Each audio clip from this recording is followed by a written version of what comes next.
Okay, the math professor is on the air again. Return with us now to those thrilling deeds of yesteryear.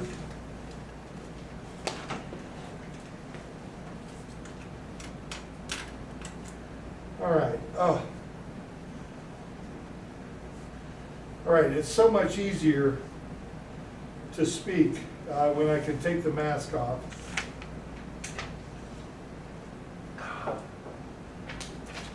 All right, so today we're going to go deeper into organizational strategy and culture and how that particularly affects project management.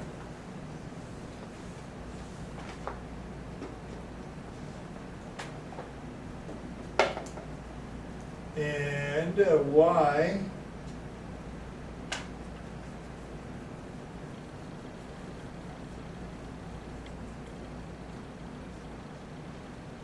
okay, gives us a quick overview of where we are. So, what are the project management structures that we should expect to encounter? We have challenges to how we organize our projects. First of all, because projects tend to be unique, short duration, relative to the long-term organizational activities. So our multiple disciplinary and cross-functional nature of projects gives us problems with what are the lines of authority and who has responsibility for doing what. So when we're thinking about an appropriate project management structure, our best choice is a structure that's going to balance the needs of the project within the needs of the organization.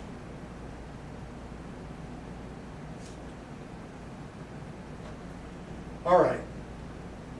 Well, of course, there are different kinds of organization. One kind of organization is what we call the functional organization. This is one where the company is organized into departments, and there may be little communication or oh, pardon me. Damn allergies. There may be little crossover between them. So, in that kind of an organization, often we'll send different parts of the project to different respective functional units. The coordination of the project we maintain through the normal management channels. Now, this is most often used when the interests of one functional area dominate the project, or one functional area has a dominant interest in the project success. Right? So a project may be a project to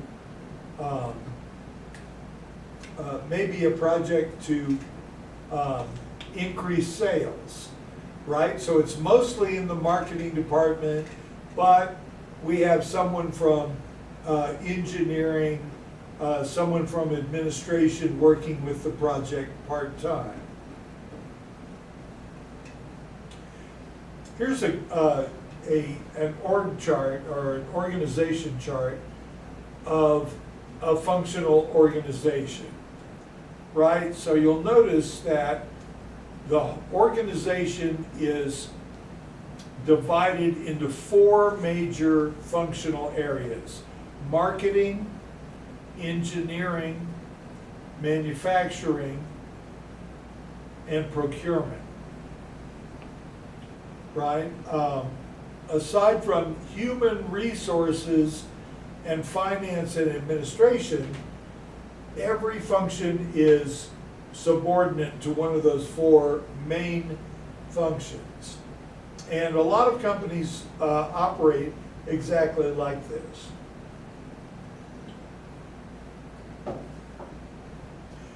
All right, so when we have functional organization of our projects, well, we have the advantages that, first of all, there's no structural change. Everybody sits at the same desk they've been sitting at and works there, except for occasional project meetings. It gives us a certain amount of flexibility because we don't have to pick everything up and move everybody around for the project. The people working on the project have in-depth expertise in their areas. And it's easy for them to transition back when the project is over because they've never left their office. Well, of course, with all advantages always come disadvantages. The first one is a lack of focus. There may be a problem because they're sitting there at their desk, their boss comes by, hey, here's a bunch of work for you. And they say, well, I'm supposed to be working on such and such project. Well, I don't care, you've got to get this done. There's poor integration of the project team. Everybody is sitting somewhere else. It's not like when a project team has an office, everybody's together, you can just shout across the room, hey, Mike, what do you think of da-da-da-da-da?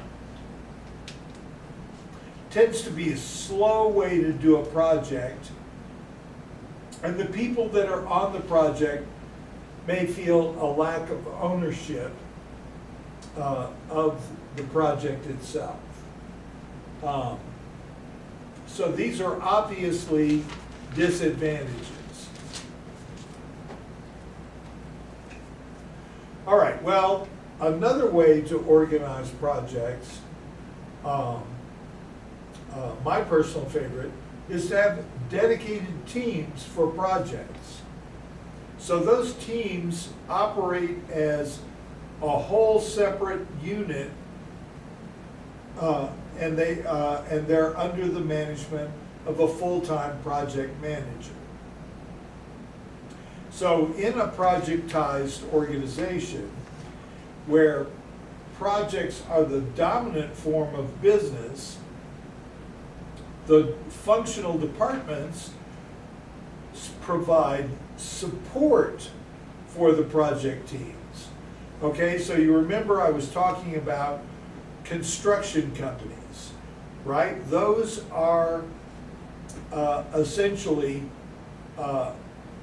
projectized organizations, right? If nobody comes to them with a project for them to build, they got no business, right? So they're used to doing it that way. They have an office that is providing support, depending on how big an organization they are. A company like Bechtel, which is a huge worldwide construction firm, has a lot of support at the home office, right? But they still have teams that are dedicated to each project and working on each project. All right, so here is an org chart for when we have that kind of organization, right? Again, we have the same kind of structure with marketing, engineering, manufacturing, and procurement as we had in the last organization, but now we have a project office or a project team that has a project manager and some members that are dedicated to that. All right, so what are the advantages of that? Well, first of all, it's simple. Everybody's in the same place. They're all working on the same project. If you have a question or a problem, it's easy to go to the project manager or the team member who's working with you on that part of the project and say, hey, what do you think we should do here? It's faster because everyone is dedicated just to the project and they don't have to take care of their ordinary duties as well. It's more cohesive because everybody has a chance to build a team whose focus is that project. And we have cross-functional integration. In other words, we have a marketing guy sitting next to an engineer, who's sitting next to somebody from manufacturing, who's sitting next to somebody from procurement. Everybody that needs to be in on the project has somebody there in the project office working on it. All right, so what are our disadvantages to doing that? Well, first of all, it's expensive. You've got to have dedicated space. You've got to be able to take people out of their function and have the function go on without them for a while they work on this project. There can be internal strife, obviously, right? The functional manager in marketing says, hey, you took my best marketing guy for this project, and we're working on this fall's campaign. So can one project manager oversee more than one project at a time? Or is it just mainly one manager, one project? Or is it the managers? It depends on how big our projects are. If we've got like 2 or 3 little baby projects, we may have one project manager who's being the project manager for each of those, right? But if those 2 or 3 projects are actually pretty big, we'll probably have a project manager. You know, as with so many things, the answer is it depends.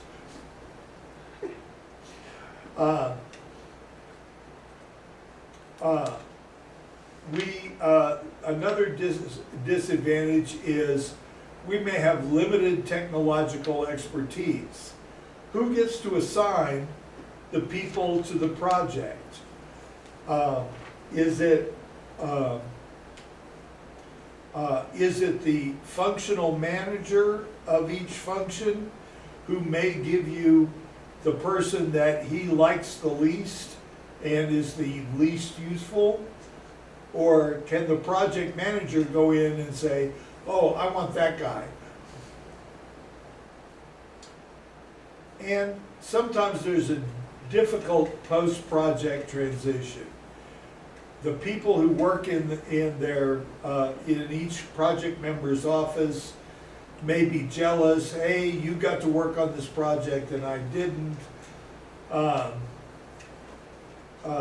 The manager may be mad at them even if they didn't have anything to say about going in and working on the project.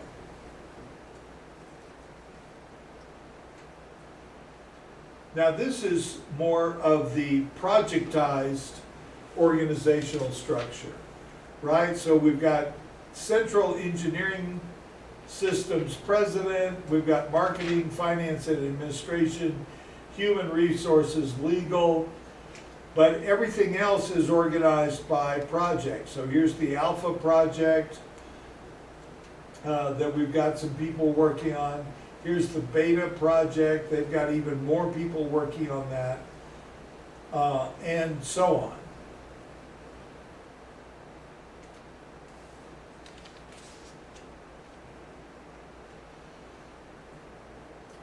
So, as a compromise, sometimes companies will try a matrix structure.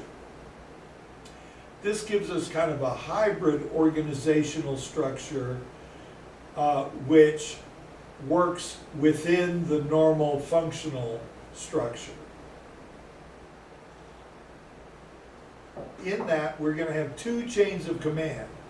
Each person that's on the project is still going to be reporting to their functional manager and to the project manager. So our project participants, again, they're reporting to the functional manager and the project manager, and that may create some conflict. The matrix structure is intended to optimize the use of resources. So there may be participation on multiple projects while they're still doing their normal functional duties. But one of the things that this is intended to do is give us a better integration of our expertise with project requirements. All right, so here we see the matrix organization. Things are still broken up by function, right? We have the director of projects, engineering, manufacturing, and marketing, right? But people are expected to work cross-functionally. So project A here, they've got one guy from project administration, two from design engineering, one from electronics engineering, two from mechanical, one from technical documentation, two from assembly, half from testing. Apparently they don't have to test this very much, and one from quality. Whereas project B literally has at least one person from every function in the company. And then project C, you know what, they're barely poking along. They have the equivalent of 6 people working on this project. So what's a half person? Well, it would mean that they're dedicating half their time, Okay. right? So assuming a 40-hour week, they would be spending 20 hours a week on the project and 20 hours a week at their main function.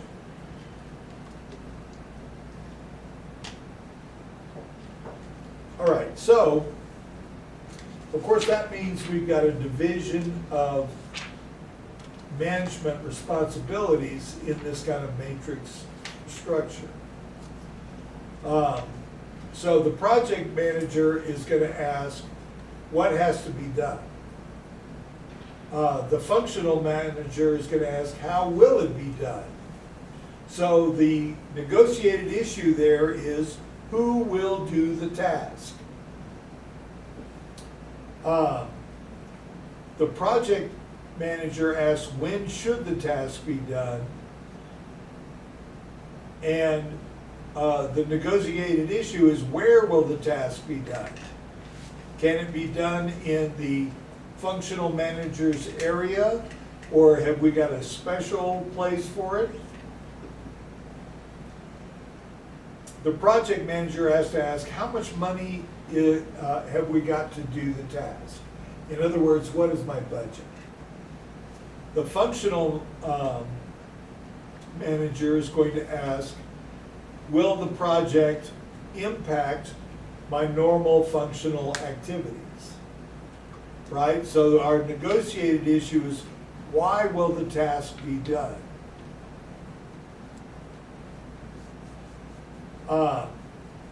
And the project manager, how well has the total project been done?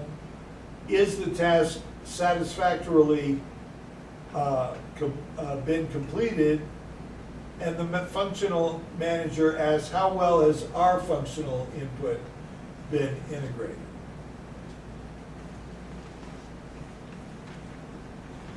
All right, so we end up with different matrix forms. The first one we'll discuss is the weak form. In that form, the functional manager's authority is predominant, and the project manager has just indirect authority. In the balanced form, the project manager sets the overall plan, and the functional manager determines how that work that has to be done in his area is done. And in the strong form, the project manager has broad control, and the functional departments are just some subcontractors to the project. All right, so what are the advantages of the matrix form? Well, first of all, the advantages, it's efficient. There's a strong focus on the project. We have easy post-project transition, and it's flexible. If we need to add some more people or add some more resources, it should be available to us. The disadvantages are that we get into dysfunctional conflict. Could be between team members on the project, but it also could be between the project manager and functional managers. There can be infighting on the team, depending on the culture of our,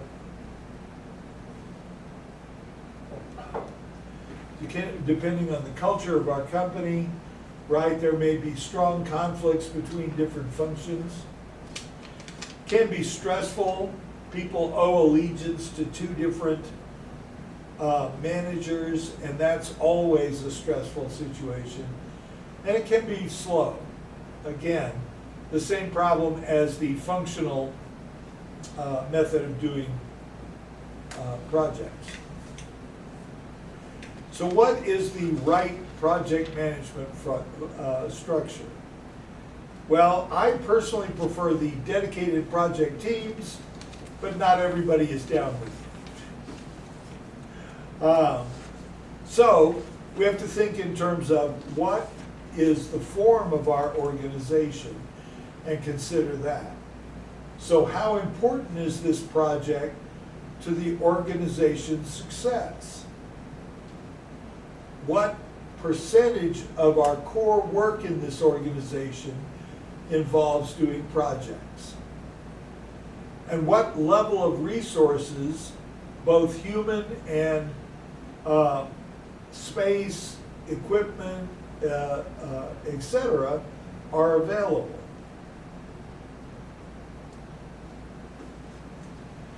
From the project side, we have to consider what is the size of the project? What is the strategic importance that we attach to this project?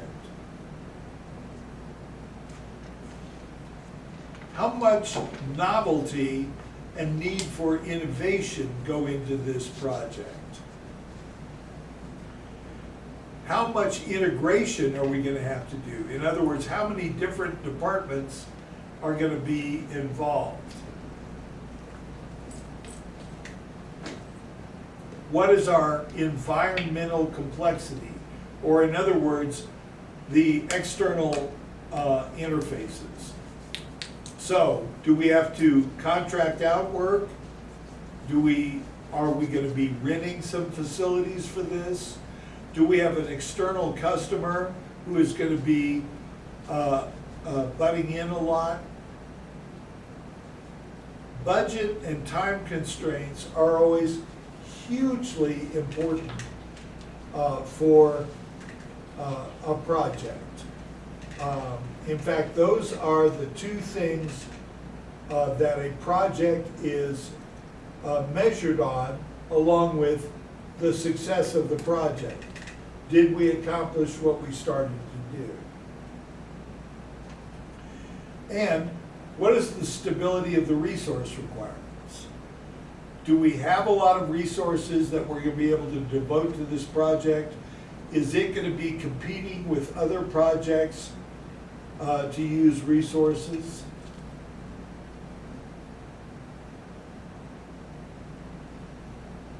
All right, so part of this always, well, in any organization, organizational culture is hugely important.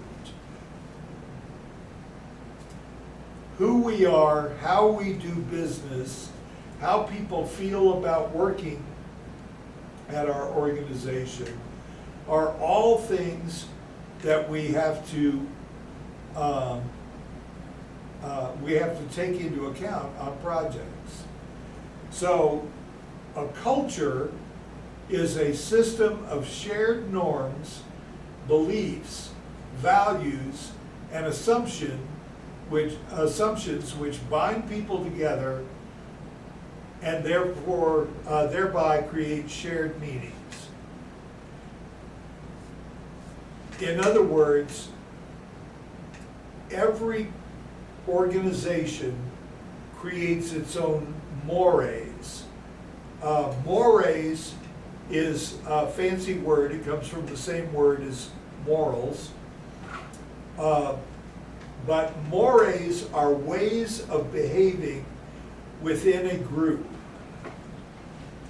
And every group has different mores that it embraces. Some of them may be the same as these other groups that we see, but every group is going to have its own set of mores. So I go back to everybody's family has a culture. And I told you about the first time I went to eat at a friend's house and they said grace, and we didn't in my family because my parents were an atheist and an agnostic. Right? But those guys had a shared way of acting at mealtime when it came to saying grace. Whereas my family had a different way of acting. Yes, ma'am. So I have a question. If you are a project manager and say you go over and say, well, I want this person, but they come from a totally different organizational culture, is it hard for them to kind of get in the feel of the culture there? It kind of depends on the person. Like, okay, like if you say, okay, I think Judith would be great just by observing her, but you don't really know if what kind of organizational culture she came from. So when she comes over to work on the project that you're managing, you find out she's coming from a totally different place where they do things differently. They believe and value things differently than what you have going on. Is Okay. that, I mean, you're talking about having differences, is that good or is that a bad thing? I tend to think differences are good if we don't let them trap us into acting stupidly.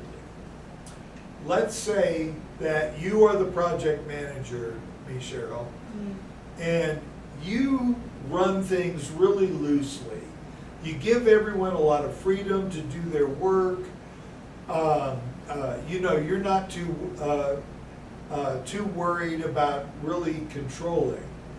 Now say that Judith is coming from an area where her manager is a really controlling person, and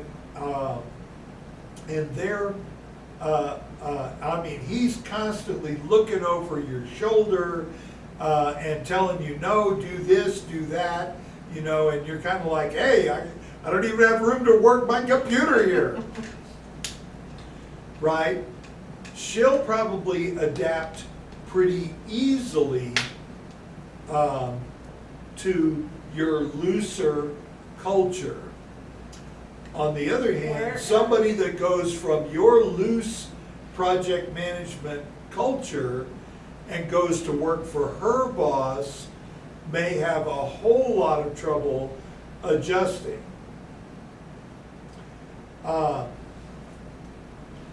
Now, one thing is, you notice I put up little aphorisms to inspire you.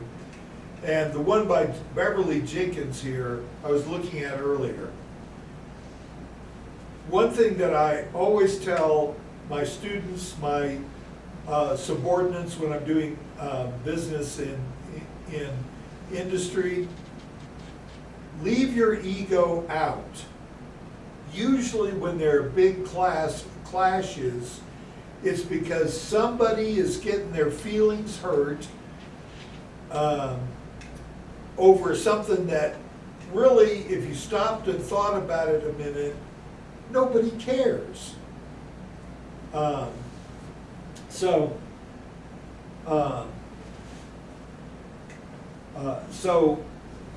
when that happens, it's because their ego is involved, not because they're getting hurt. I mean, nobody's punching them.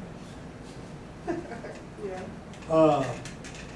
Right? But you see it quite often that, you know, somebody feels like their dignity is affronted, or, you know, if they can't be the one who decides how such and such is done, they want to take their ball and go home.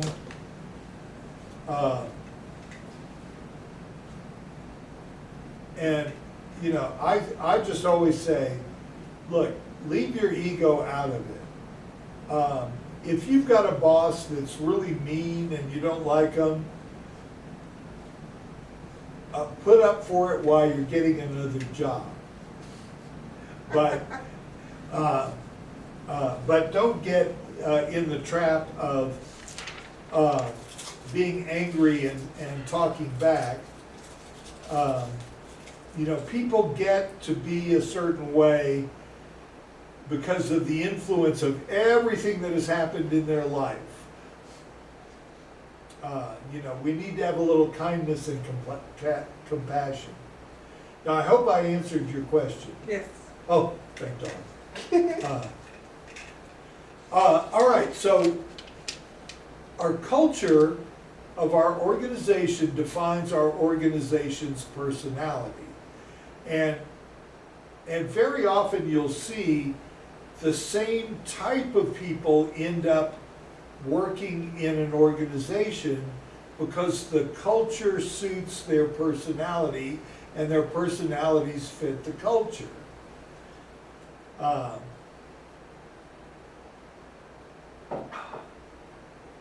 So, our culture is going to give a sense of identity to its members, right? And if it's a good culture, a nurturing culture, people are going to want to work there. People won't even notice when it's 5 o'clock, they'll still be working. And the boss actually has to come around, all right, everybody go home.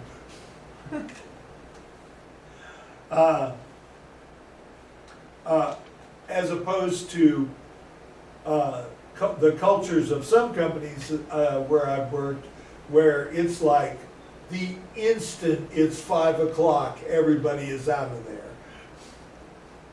Yep. So, yes? Yes. On Fridays, it's Well, Friday's a whole different case. You know, then very often everybody's like, yeah, happy hour at the cantina.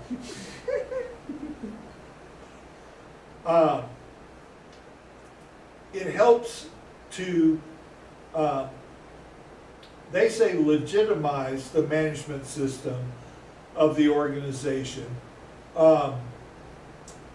In other words, the way we manage is going to be part of the culture. And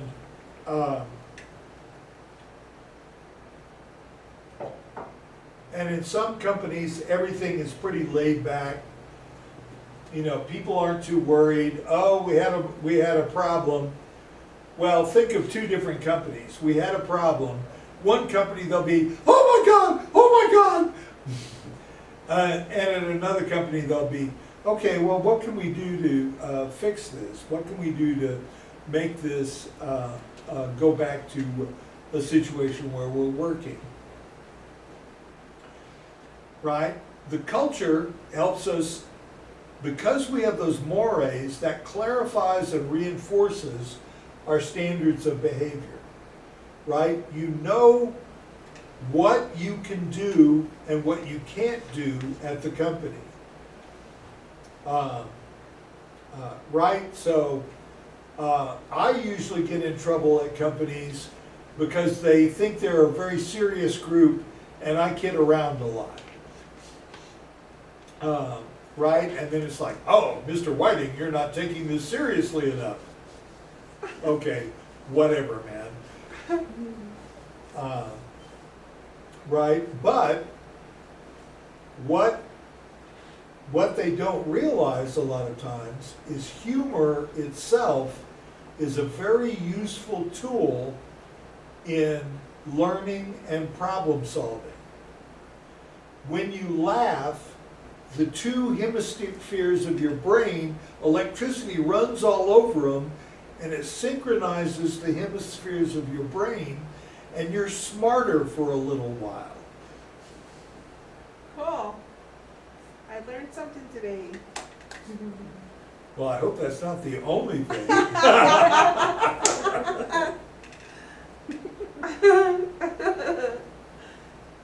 All right, so the authors identify that these 10 things are how we can pretty much define a culture. So the first is the member identity. Do you identify more by your job or by the organization? Do you say, well, I am the finance and acquisitions accountant, or do you say, I work for Toyota? What is the team emphasis? Is everybody feel like they're on their own, or do they feel like they're part of a group that's working together? The management focus, is that on individual tasks, or is it on the people that we need to succeed in those tasks? The unit integration, do we say, I'm from shop A and we're going to boycott those bachelors in shop B? Or do we say, hey, you know, we work on stuff that we then hand over to shop B for them to finish, and we will do that very well? What is the control? Is it really loose control or is it tight?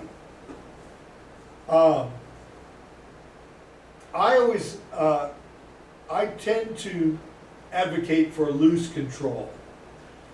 I worked many years in theater, and sometimes I would have to tell someone, look, this is what I've got to have, and this is what it's got to do, but I don't know how to get there. So be creative and knock yourself out. And I've had pretty good results that way. You know, sometimes they come back and they're just like, man, I don't know what to do. I'm kind of lost here. But a lot of times they come back and I'm like, man, that's a lot better than what I thought I'd get. Yep. What is our risk tolerance? Is that really low or is that high? Our reward criteria, is it for performance or is it something else, like sucking up to the boss? How much tolerance do we have for conflict? Do we have a low tolerance or a high tolerance? Now, my personal management style is to say, look, it's okay to have tolerance, but it's not okay to fight and yell at each other. You know, we don't have to like each other, but we do have to all get along and get the job done. The means-end orientation. Are we more worried about how we finish and what our project looks like, or are we more worried about our means of getting there? And an open system focus, are we more worried about keeping everything in our organization or our team, or are we willing to be open to other people? All right, so these are the key definitions as these guys define it. I think this is pretty good definitions here. All right, so when we look at cultural characteristics, we study the physical characteristics of an organization. We read about the organization. We observe how the people interact in the organization. And we interpret the stories and folklore around the organization. So, for example, the Navajo culture, how has that come down? It comes down through the stories and the folklore. In fact, stories and folklore are key to building cultures, right? When there's a story going around that there was a problem down on the shop floor, and the CEO was down there, and he took off his jacket and he was helping the other guys straighten things out. Well, that's a story that's going to help build a good culture in the organization. On the other hand, if there's he's down on the shop floor, there's a problem, and he's yelling at the manager, "Hey, hurry up, get this fixed," that's going to create a different kind of culture. So when they say study the physical characteristics of an organization, I've mentioned before to y'all, and you may have totally forgotten, that I studied Parkinson and his ideas on culture and organization while I was still an undergraduate. Now, Parkinson is really easy to study because he wrote these really kind of humorous books about how organizations and cultures work. But very true. And one of the things that Parkinson said about cultures is that you can tell the culture of a company if you have a chance to look at their lunchroom or cafeteria. Right? Neat, organized, a place you wouldn't mind. You eat at the cafeteria, it's good food, the people are all happy. It's a good culture. If, on the other hand, you go into the lunchroom, there's trash everywhere, it looks like they haven't cleaned a spill off the table in 6 months, that does not talk about it being a good culture. You go into the cafeteria, the food is lousy, but the people you're eating with are going, I don't know how they can do such good food at this price. You know it's a bad culture. I have spent so long working on organizations and cultures. For example, I can stand at the door of a shop, and I can tell you if it's an efficient shop or not. Now, part of that is years and years of experience working in good shops and bad shops, and good organizations and bad organizations, good culture versus bad culture. But, again, what does the organization look like? You know, when you go to the company and you're in the reception area, what does that look like? What do people's offices look like? Right? There's always going to be the one guy who is a slob, can't keep his desk clean. That's actually the position I organize in this, in the engineering department. If everybody's like that, bad culture. If there's one guy and everybody else has a pretty neat, organized area, good culture. Right? But there's all kinds of things that go into that. For example, here, they have a culture diagnosis worksheet. Right? They talk about the power corporation. So they talk about the physical characteristics. So one characteristic, well, they just say the corporate H2 is a 24-story modern building. The president is on the top floor. The offices are bigger in the top floors than the lower floors. Formal business attire, white shirts, ties, power suits.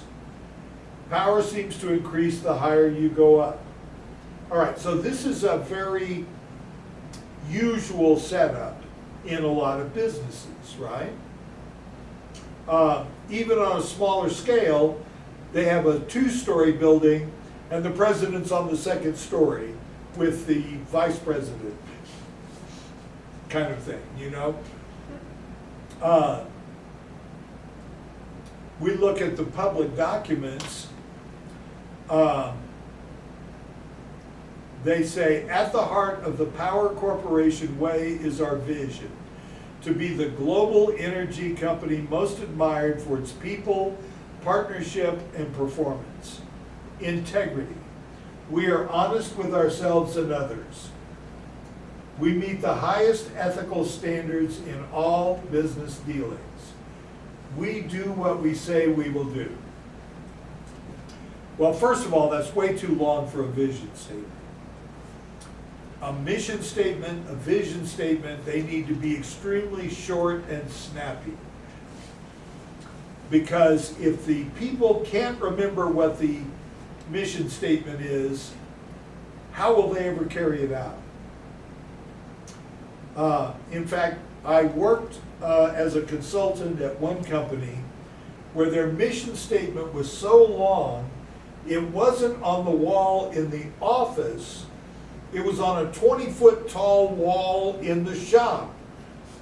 They needed that much room.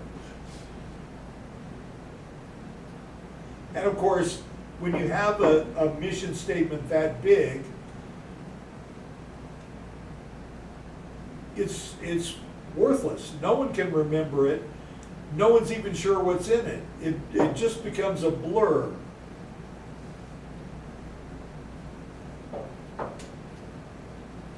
Now look at this vision statement. They could take any one of these sentences and have that as their vision statement, right? Integrity, one word. That could be their vision statement. We are honest with ourselves and others. Good vision statement. We meet the highest ethical standards in all business dealings. A little bit long, but easy enough. We do what we say we will do. Actually, I think that's one of the best ones. All right, so behavior. Hierarchical decision making. The pace is brisk but orderly. Meetings start on time and end on time. God, I long for that. Subordinates choose their words very carefully when talking to superiors. People rarely work past 6 p.m. The president takes the top performing unit on a boat cruise each year. Okay, so I actually put that as, I don't know if that's good culture or bad culture if I take it by itself.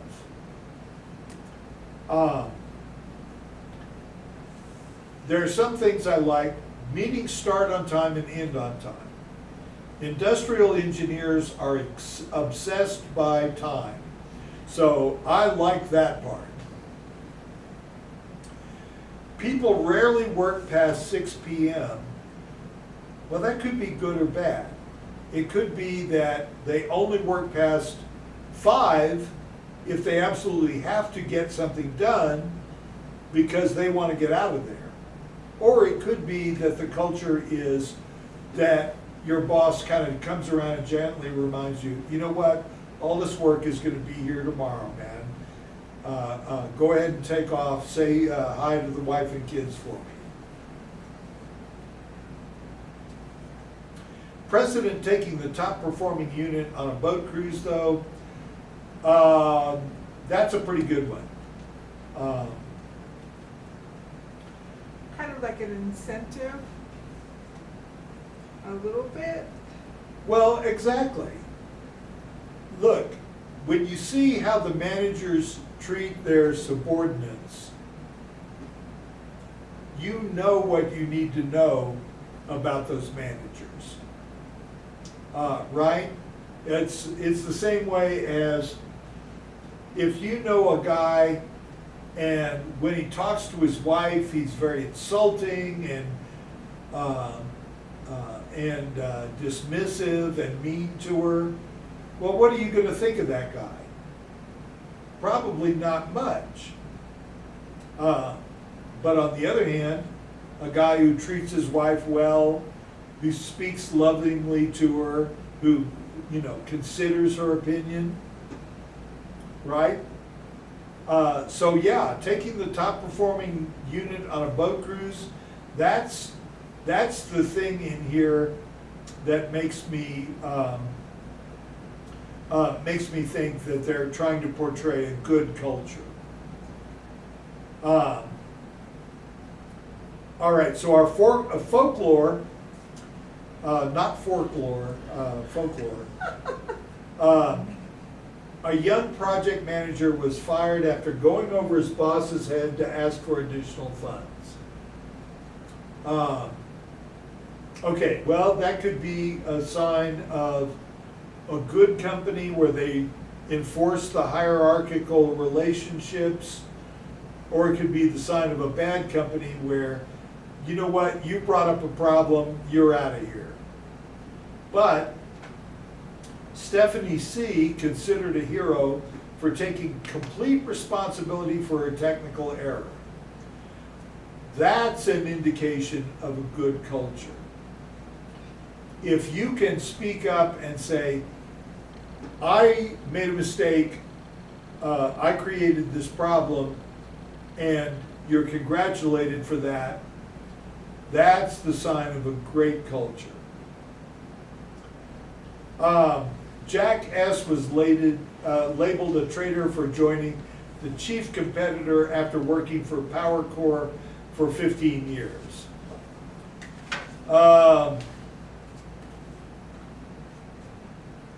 I'm not too sure about that one. We don't know the backstory. Maybe Jack S. was had a bad manager that had held him back for years, and he finally said, you know what, the hell with it, I'm going to go work for these guys. A friend of his works there already. He said, hey, I can get you a job anytime, man. Right, so we've got to remember all of these things kind of balance. And even in a place with a good culture, they can have a bad day. All right, so how does our culture affect organizing our projects? I know you're terribly worried about that.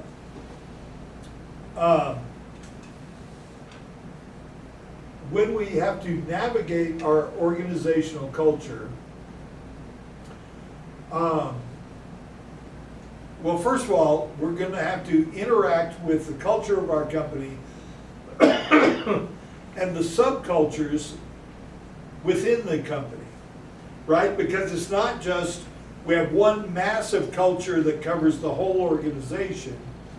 It's that we have this big culture, but inside, in the marketing, they have a certain culture, right? Part of it is that certain personality types go to marketing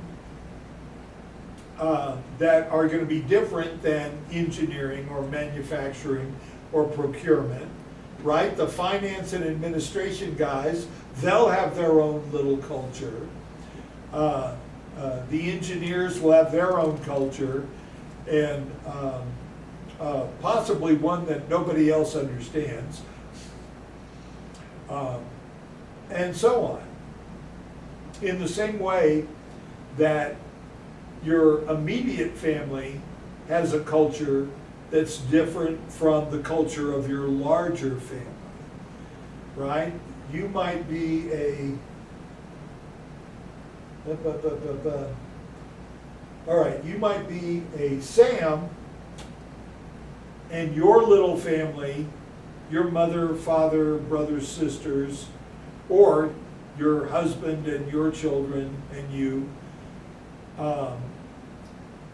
will have a different culture than the larger family unit of the Sams. It'll only be a little bit different because a lot of the same mores will apply back and forth. We're also going to have to interact with the project's clients or the customer organizations, right? Maybe we have one client that hired us to do a project, but maybe we are developing something that is going to be used by multiple organizations. And we're also going to have to interact with other organizations that are connected to the project. Maybe it's a partnership between our organization and two other organizations, right? Each of us is bringing our own expertise into the project to make it successful.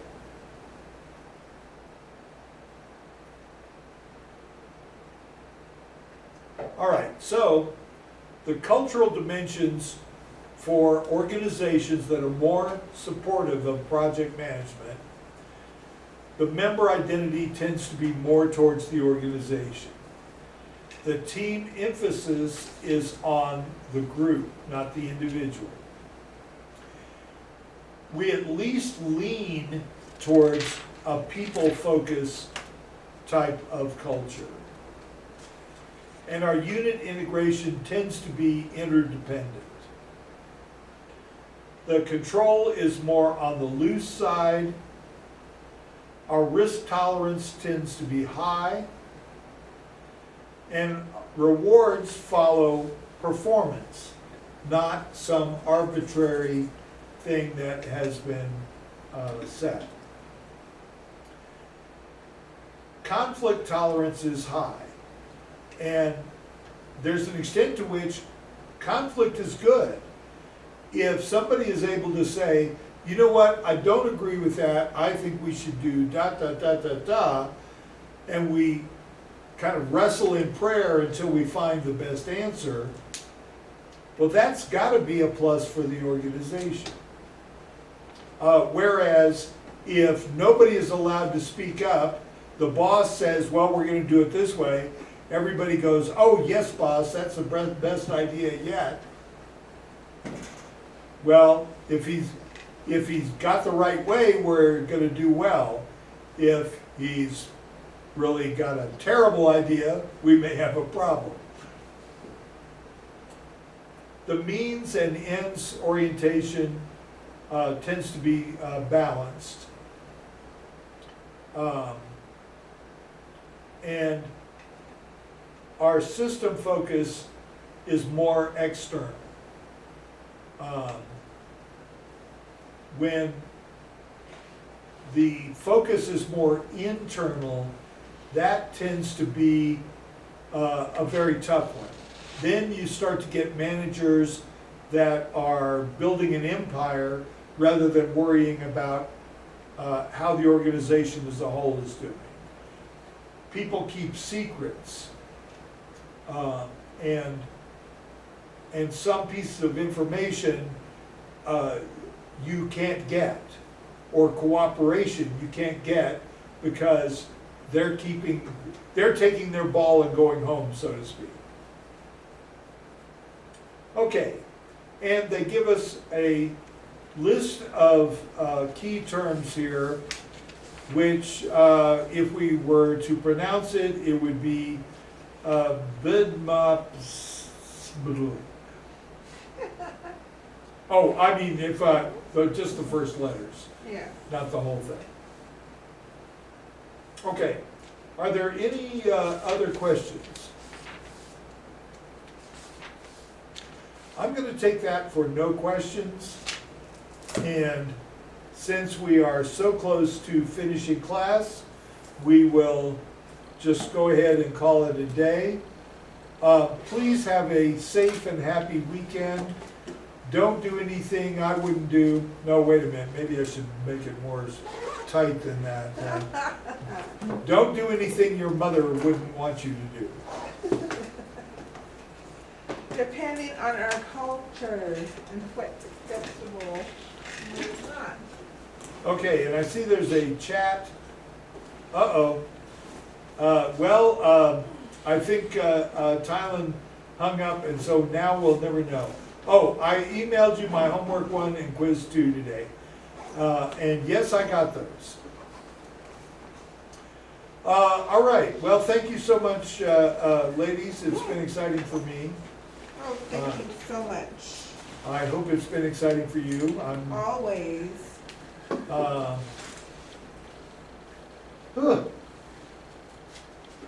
Bloody hell.